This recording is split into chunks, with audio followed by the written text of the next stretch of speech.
Alkitab berkata, carilah Tuhan selama ia berkenan untuk ditemui. Berserulah kepadanya selama ia dekat. Jangan puas cuma dengan menjadi orang Kristen. Jangan puas hanya dengan beragama Kristen. Karena tidak semua orang Kristen selamat masuk surga. Kasih itu menutupi banyak sekali dosa. Apa pesan Natal bagi kita di tahun ini Bapak Ibu? Kasih yang melampaui batas, biarlah hadir dalam hidup kita. Saya berdoa tahun ini kita menjadi keluarga yang hidup dalam kasih. Kita menjadi orang yang sungguh-sungguh belajar untuk saling mengasihi suami istri. Pulang dari tempat ini berubah supaya anak cucumu diberkati Tuhan. Jangan ada lagi yang berantem, saling tuduh, saling menyakiti. Jangan biarkan iblis menang dalam rumah tangga kita. Tapi kita mau menjadi suami istri yang bergandengan tangan, yang bersehati, menangis bersama buat keluarga kita. Kenapa? Karena firman Tuhan berkata, di mana ada orang hidup rukun bersama, kesanalah berkat Tuhan itu diperintahkan mengalir dalam kehidupan kita. Amin, saudara. Terima kasih Bapa buat kasih-Mu yang besar bagi kami. Kami bersyukur Tuhan, karena kami percaya kalau bukan karena kasih Tuhan, maka kami tidak akan ada pada hari ini. Tapi kami bersyukur Tuhan mengasihi kami, bahkan Engkau bukan hanya lahir bagi kami, Engkau mati bagi kami Tuhan, Engkau menyerahkan nyawa-Mu bagi kami. Karena itu hari ini Bapa, kami bersyukur kami masih boleh ada di penghujung tahun ini. Tidak kurang suatu apapun, semua karena anugerah Tuhan. Karena itu kami berdoa, beri kami Tuhan tuntunan firman-Mu, agar hidup kami boleh selaras dengan kehendak Bapa. Kami mau tenangkan hati kami dalam firman Tuhan. Biarlah Engkau berbicara bagi kami semua, roh, jiwa, dan tubuh kami tundukkan kepada firman Tuhan. Urapi hamba-Mu yang tidak ada apa-apanya, urapi setiap kami Tuhan. Roh Kudus-Mu ada di tengah kami. Di dalam nama Tuhan kami Yesus Kristus, kami berdoa dan mengucap syukur. Sama-sama katakan amin, amin. Dan kita bersyukur Bapak Ibu ya, kita boleh ada sebagaimana kita ada semua karena anugerah Tuhan. Kasih yang melampaui batas itu yang seperti apa ya?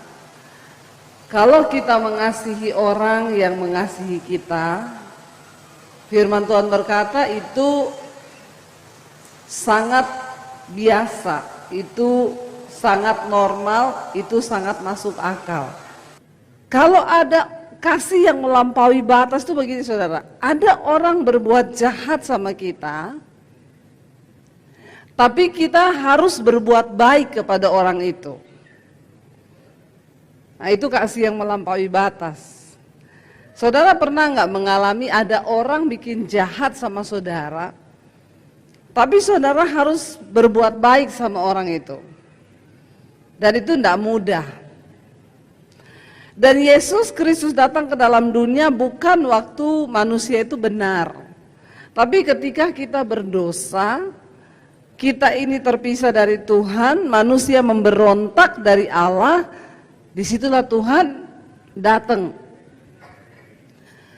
Ya kalau kita berbuat baik kepada orang yang baik kepada kita itu biasa.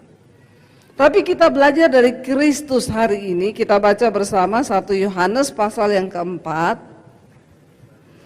1 Yohanes pasal 4 ayat yang ke-9 ya. 1 Yohanes 4 ayat yang ke-9 firman Tuhan berkata di sana dan ayat yang ke-10. Dalam hal inilah kasih Allah dinyatakan di tengah-tengah kita, yaitu bahwa apa? Allah telah mengutus anaknya yang tunggal ke dalam dunia supaya kita hidup olehnya. Dan inilah kasih itu, bukan kita yang telah mengasihi Allah, tetapi Allah yang telah mengasihi kita dan yang telah mengutus anaknya sebagai pendamaian bagi dosa-dosa kita. Jadi bukan kita yang sudah mengasihi Allah, tapi Allah yang lebih dulu mengasihi kita. Bapak Ibu, kita semua tahu bahwa waktu Yesus kita tahu bersama Yesus datang ke dalam dunia. Kenapa? Karena sejak zaman perjanjian lama, waktu manusia jatuh ke dalam dosa, maka dosa itu bisa disucikan hanya dengan darah. Karena nyawa ganti nyawa. Ya, itu adalah peraturan hukum Taurat. Makanya manusia dosanya bisa dikuduskan hanya dengan darah, dan itu bicara tentang nyawa. Ya. Setiap setahun sekali imam besar harus masuk ke ruang Maha Kudus di Bait Suci untuk apa? Mempersembahkan korban sebagai penyucian dosa manusia.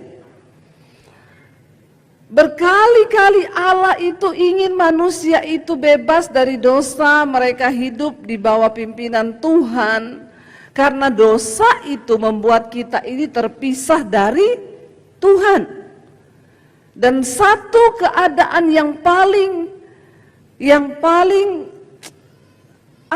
tragis dari seorang manusia adalah ketika dia hidup terpisah dari Tuhan. Sekaya apapun saudara, kalau engkau hidup tidak bergantung kepada Tuhan dan tidak dekat dengan Tuhan, maka hidupmu itu paling kasihan saudara. Orang paling malang di dunia ini adalah orang yang tidak memiliki hubungan pribadi dengan Tuhan. Tapi dosa itu adalah penghambat antara manusia dengan Tuhan.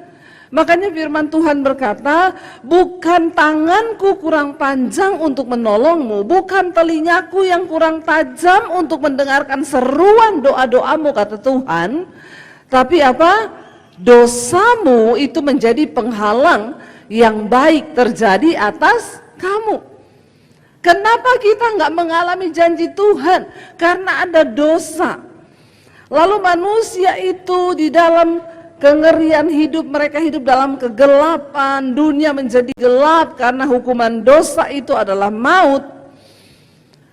Allah yang berinisiatif untuk menyelamatkan manusia karena tidak ada lagi darah yang dapat menghapus dosa manusia yang begitu kotor, ya. Lalu Yesus harus turun ke dalam dunia, Allah sendiri yang harus datang ke dalam dunia, mengutus anaknya Kristus Yesus Tuhan. Makanya Yesus disebut anak domba Allah. Ketika Yesus akhirnya ada di dunia, dia harus disalibkan. Ini yang tadi saya bilang, kenapa orang Kristen itu percaya kepada Tuhan yang mati. Saudara harus mengerti sejarah ini agar engkau bisa menceritakan kepada orang lain. Ketika di Israel, kita pergi ke rumah Imam Kayafas.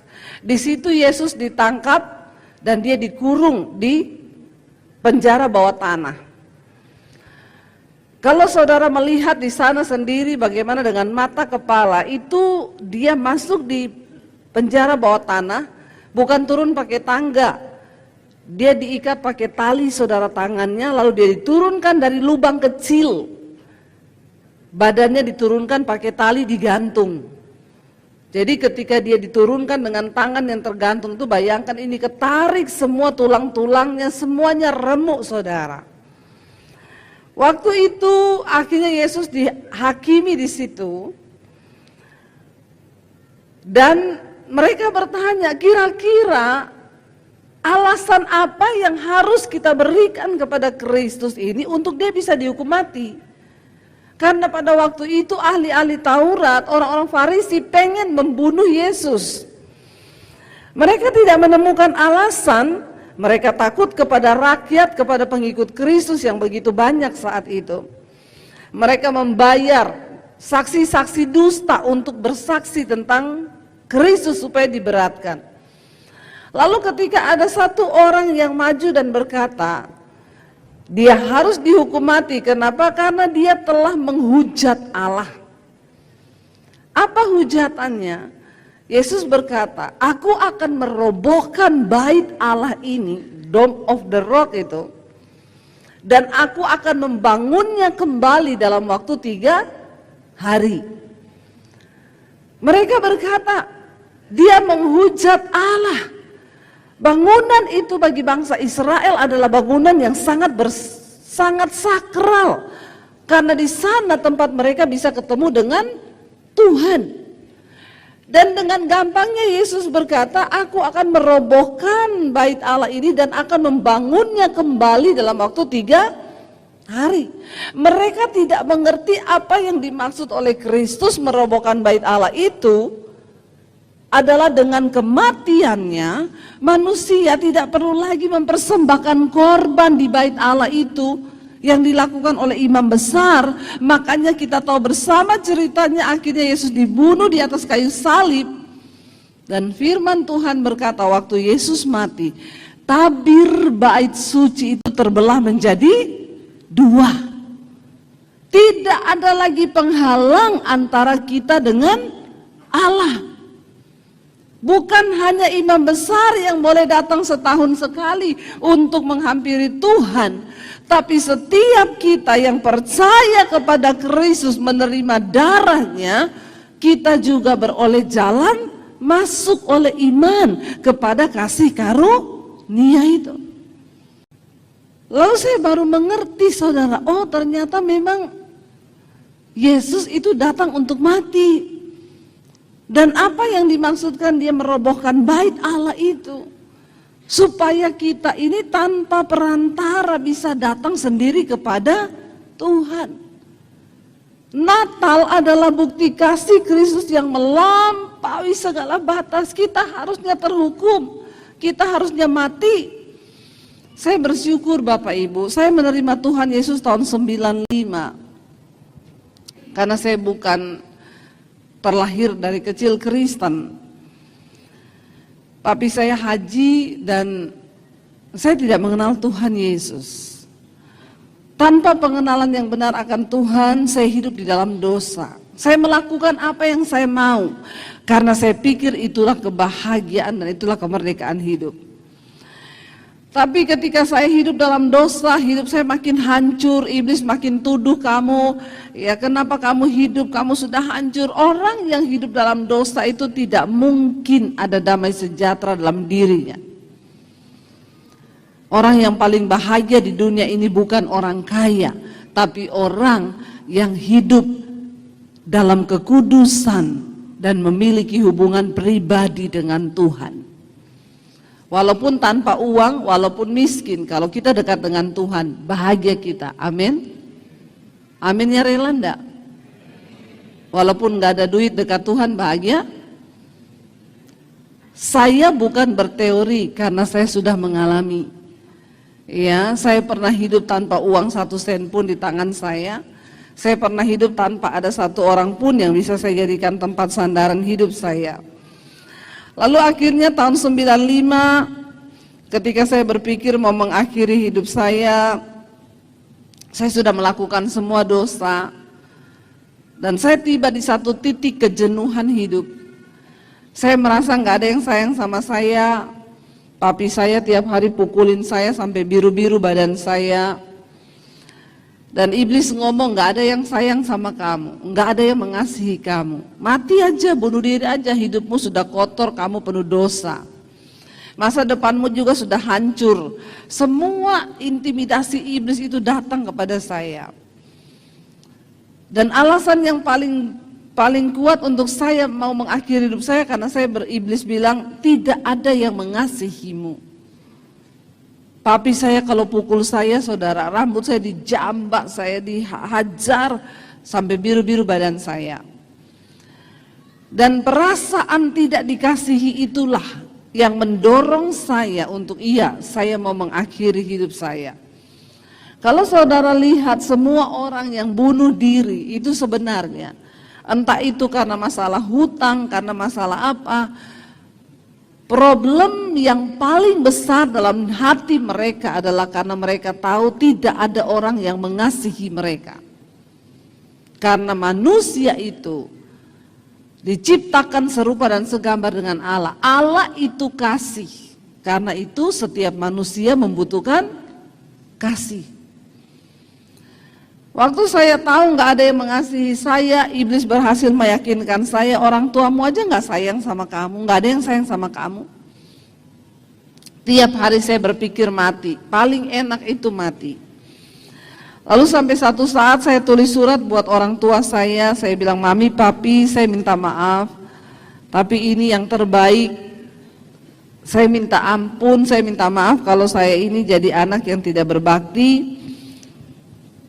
Dan saya juga minta maaf kalau saya mengambil keputusan bunuh diri. Kalian tidak pernah mengerti saya, bahkan saya tahu kalian tidak ada satupun yang sayang sama saya. Selalu itu yang keluar dari hati saya, tidak ada orang yang sayang sama saya.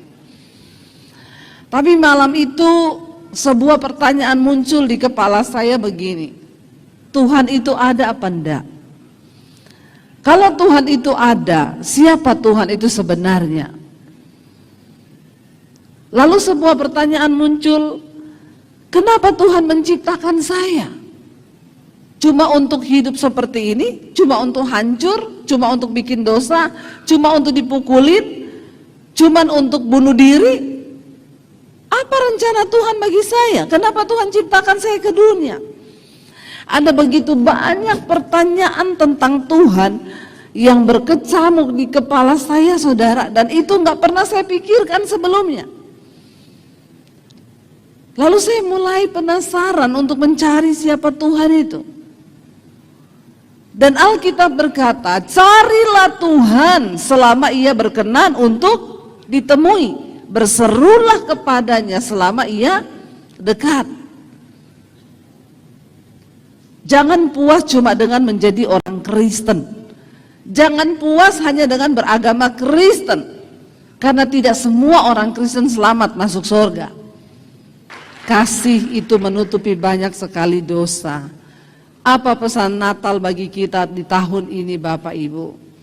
Kasih yang melampaui batas biarlah hadir dalam hidup kita. Saya berdoa tahun ini kita menjadi keluarga yang hidup dalam kasih. Kita menjadi orang yang sungguh-sungguh belajar untuk saling mengasihi suami istri, pulang dari tempat ini berubah supaya anak cucumu diberkati Tuhan. Jangan ada lagi yang berantem, saling tuduh, saling menyakiti. Jangan biarkan iblis menang dalam rumah tangga kita. Tapi kita mau menjadi suami istri yang bergandengan tangan, yang bersehati, menangis bersama buat keluarga kita. Kenapa? Karena firman Tuhan berkata, di mana ada orang hidup rukun bersama, kesanalah berkat Tuhan itu diperintahkan mengalir dalam kehidupan kita. Amin, saudara. Mari kita hentikan semua hal yang bisa membuat hancur keluarga kita. Saya melihat di Jakarta banyak anak-anak muda yang kehilangan arah. Kenapa? Dimulai dari orang tua. Banyak anak muda yang bunuh diri karena mengalami kehancuran dalam keluarga. Lihat papa mamanya tiap hari bertengkar. Mari saudara, saya berdoa supaya kita semua sungguh-sungguh menjadi orang-orang yang mau menanggapi kasih Tuhan yang tanpa batas itu. Kristus sudah datang lahir di hati dan hidup kita. Biar kita sama-sama mau mempraktekkan kasih Kristus itu. Dan kita mau sungguh-sungguh meneladani Kristus. Kalau orang itu menjelekin kita, orang musuh kita itu biasa. Kalau teman menjelekin kita yang kita nggak pernah berbuat baik sama dia itu juga biasa. Tapi orang yang selalu kita tolong, yang selalu minta tolong sama kita dan selalu kita tolong, menjelekkan kita itu sakit loh saudara. Hari ini saya tidak tahu apa yang sedang saudara alami, tapi biar Natal tahun ini menjadikan hati kita ini semakin kudus di hadapan Tuhan. Kita mau belajar terimpartasi dari kasih Kristus yang melampaui batas itu. Dan saya mau, mari kita semua datang kepada Tuhan. Biar kita mau berkata, Tuhan, kami mau tutup tahun ini Tuhan dengan hidup yang berkenan pada Tuhan. Dengan hati yang baru, tanpa kepahitan, kekecewaan, kami mau mempraktekkan kasih Tuhan itu. supaya kami boleh memasuki tahun yang baru dengan hati yang baru, hidup yang baru, dan berkat Tuhan yang baru. Kita bangkit berdiri bersama. Kita naikkan pujian karena begitu Allah cinta dunia sehingga dia mengaruniakan anaknya yang tunggal.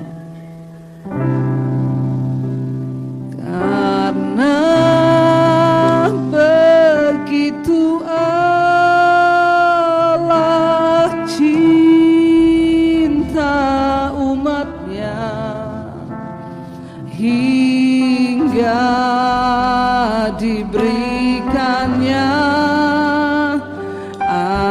anaknya yang tunggal supaya yang percaya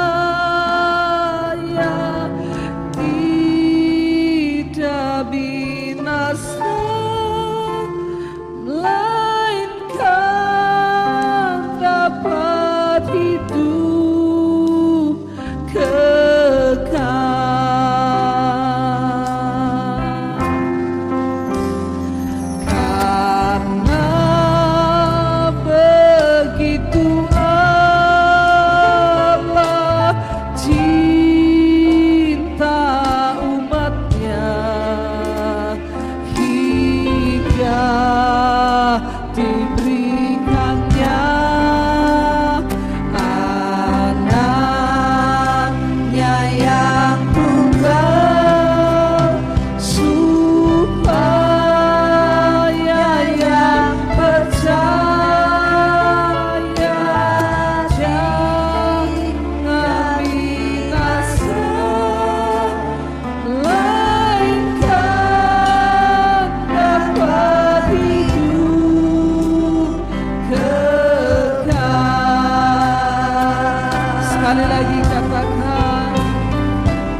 Mari kita tutup mata dalam hadirat Tuhan.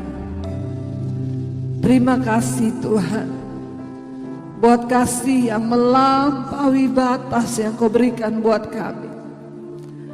Kami yang harusnya mati binasa karena pemberontakan dan dosa kami. Tapi Tuhan mengasihi kami, menerima kami apa adanya. Karena itu belajar kami Tuhan, supaya kami juga bisa menerima suami, istri, anak-anak kami, orang tua kami sebagaimana mereka ada. Jangan biarkan Tuhan kepahitan, kekecewaan, amarah, kedagingan kami menghancurkan kasih Tuhan yang ada dalam rumah tangga kami, dalam keluarga kami. Sebab firman Tuhan berkata, karena Allah telah mengasihi kamu sedemikian rupa, karena itu hendaklah engkau juga saling mengasihi. Mari kita ambil waktu sejenak. Suami berdoa buat istrimu dan anak-anakmu. Istri berdoa buat suami dan anak-anakmu. Katakan, Tuhan, aku mengasihi dan aku mau lepaskan pengampunan hari ini. Kalau ada kepahitan, ada kekecewaan dalam hati kami mau belajar melepaskan pengampunan, supaya kasih Tuhan penuh dalam hidup kami. Biar kami memasuki tahun yang baru dengan hidup dan hati yang baru, supaya tidak ada penghalang berkat Tuhan tercurah dalam hidup kami. Dan untuk bisa mengasihi sesama kita saudara, maka kita harus pertama-tama mengasihi Tuhan dengan segenap hati, dengan segenap jiwa, dengan hidup menuruti firman Tuhan, dengan kita tunduk kepada perintah-perintah Tuhan. Kami bertobat di hadapan-Mu Bapa. Ada dosa apapun, kenajisan, percabulan, ada dosa amarah, kepahitan, kesombongan, kami tanggalkan Tuhan di penghujung tahun ini. Kami bersyukur Tuhan masih izinkan kami ada di penghujung tahun ini, untuk kami terus membereskan hidup kami semakin berkenan di hadapan Tuhan. Berkati gereja-Mu, umat-Mu Tuhan. Biarlah kami menjadi orang-orang jemaat yang siap untuk menyambut kedatangan Tuhan kali yang kedua, agar hidup kami diubahkan Tuhan. Terimalah berkat dari Allah Bapa, cinta kasih dari Tuhan Yesus Kristus, penyertaan Allah Roh Kudus yang akan memenuhi hati dan hidupmu mulai hari ini, bahkan sampai kali yang kedua Tuhan Yesus datang menjemput kita. Namamu tercatat di dalam kitab kehidupan. Di dalam nama Tuhan Yesus yang percaya diberkati Tuhan, katakan bersama, amin, amin, amin.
Amin.